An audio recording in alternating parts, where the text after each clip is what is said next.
No, I didn't agree with the war, but the fact of the matter is, I was a young man of a certain age, and my country was at war, and I would have a choice to make. Was I going to participate, or was I not going to participate? And I would remember that choice for the rest of my life.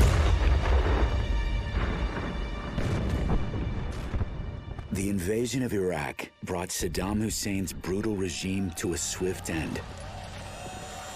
What followed was a storm of chaos, out of which an insurgency was born. There were Iraqis, of course, in the insurgency, but there was a lot of foreigners coming from all over the Arab world, even from other non-Arab countries, even from the United States, from France, Europe.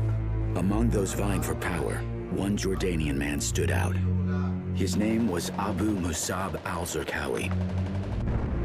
Al-Zarqawi is a product of the Jordanian prison system, who had a dream of establishing a new caliphate, and he was bound and determined to do it.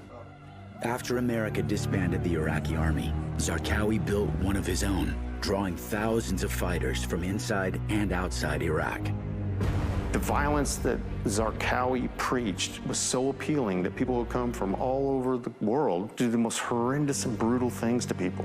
It was a daily scene when you go out and see bodies dumped in the trash. They tied the kids into rocks and they threw them in the river. They cut their heads.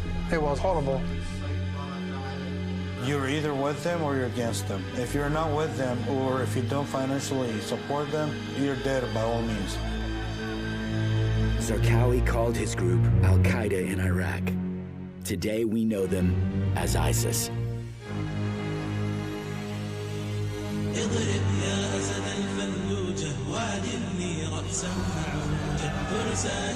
In the spring of 2004, Iraqi nationalists and Zarqawi's growing army seized control of Fallujah, just miles from the capital. These terrorists were armed to the teeth. No one could fight against them.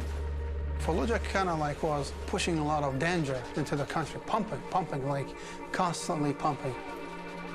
That was their safe zone. They go out and do stuff all over the country. If they could make it back to Fallujah, they were safe. It had to be stopped, or the country will turn over to Al-Qaeda.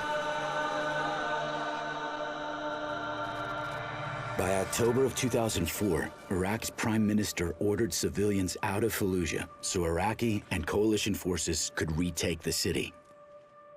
We are determined to clean Fallujah from terrorists. 90% of the population left the city, while thousands of insurgents turned it into a fortress. Early on November 9th, American and Iraqi troops entered Fallujah side by side. The next 6 days would be among the bloodiest in half a century. Okay.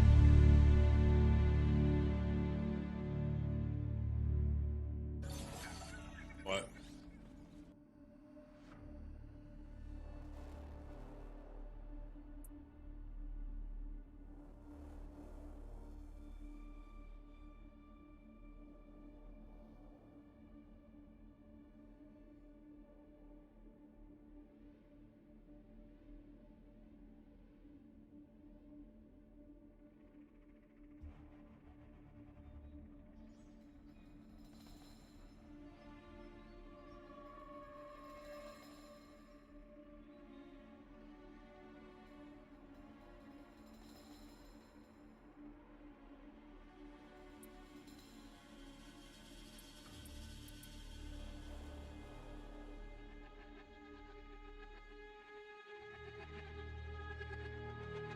It was real for us very quickly. We had a, KIA Marine within 5 minutes.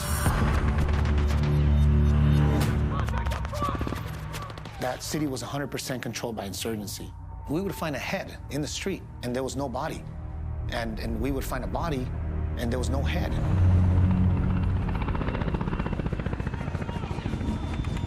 I knew this was an Al-Qaeda thing. This was a foreign fighter thing.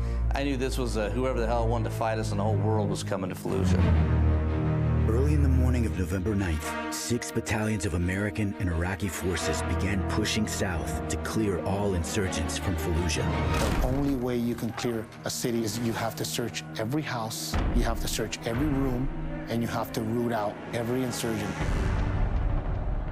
They'd remain static in a building, knowing that they're probably not going to live. They may not even have a way back out, but they're so heavily fortified that you have to go in there and get them. Every time we would go into one of those buildings, you never know what to expect. It's different every single time. The only constant was, the fear, the adrenaline, the unknown. We sustained hundreds of casualties. I mean, one guy in a building could take out a fire team. The first objective for Regimental Combat Team 1 was to retake the Jolan district. Jolan district was a district where that was kind of the Al-Qaeda's headquarters. And we knew that it was going to get hairy down there. There was still that sense of fear as we pulled into the city.